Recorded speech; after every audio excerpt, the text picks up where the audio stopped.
Malgré le coronavirus, des astronautes de SpaceX vont bien partir pour l'espace. Malgré la pandémie de Covid-19, la NASA et SpaceX ont expliqué vendredi poursuivre les préparatifs pour renouer le 27 mai avec les vols habités américains après 9 ans d'interruption. 2 astronautes s'envoleront de Floride vers la Station spatiale internationale. L'administrateur de la NASA, Jim Bridenstine, a souligné lors d'une téléconférence de presse que la capsule Crew Dragon de SpaceX serait seulement le 5e véhicule spatial américain à bord duquel des astronautes prendront place dans l'histoire, après les mythiques programmes Mercury, Gemini, Apollo et des navettes spatiales. Et au niveau mondial, ce sera la 9e fois de l'histoire que nous mettons des humains dans un nouvel appareil, a dit Jim Bridenstine. Nous le faisons au milieu de la pandémie de coronavirus. C'est une mission de haute priorité pour les États-Unis d'Amérique, a-t-il dit. Mais pour ce moment historique, nous demandons aux gens de ne pas se rendre au centre spatial Kennedy, a ajouté le chef de la NASA. J'en suis vraiment navré, je regrette de ne pas pouvoir rendre cela plus spectaculaire. À lire aussi, Starlink, OneWeb, QP, Amazon. Le ciel est-il en train de devenir le nouveau Far West?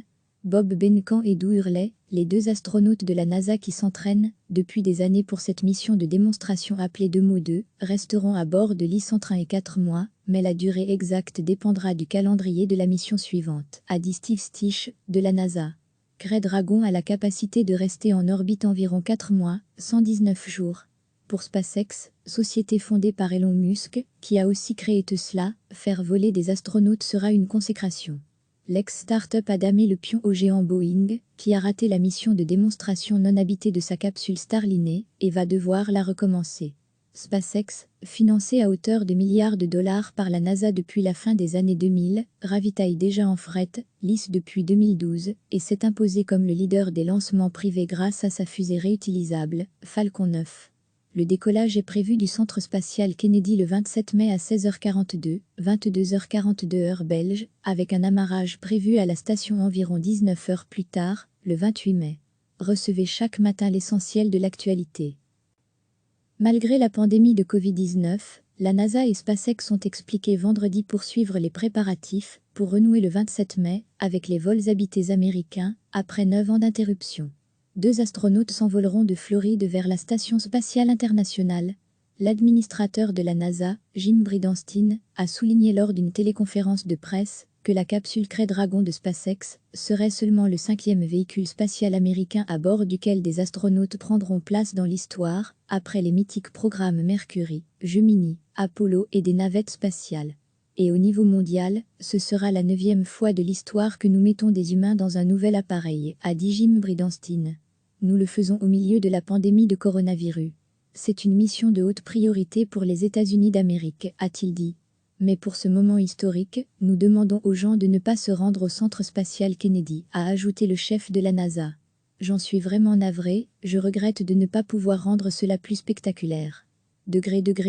À lire aussi, Starlink, OneWeb, QP, Amazon. Le ciel est-il en train de devenir le nouveau Far West?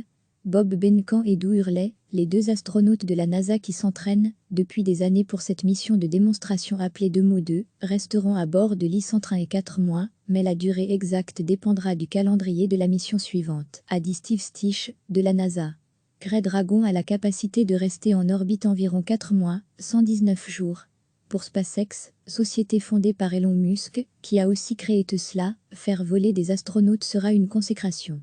L'ex-startup a damé le pion au géant Boeing, qui a raté la mission de démonstration non habitée de sa capsule Starliner, et va devoir la recommencer. SpaceX, financé à hauteur de milliards de dollars par la NASA depuis la fin des années 2000, ravitaille déjà en fret, lisse depuis 2012, et s'est imposé comme le leader des lancements privés grâce à sa fusée réutilisable, Falcon 9. Le décollage est prévu du centre spatial Kennedy le 27 mai à 16h42, 22h42 heure belge, avec un amarrage prévu à la station environ 19 heures plus tard, le 28 mai. Cliquez sur s'abonner pour recevoir les dernières nouvelles.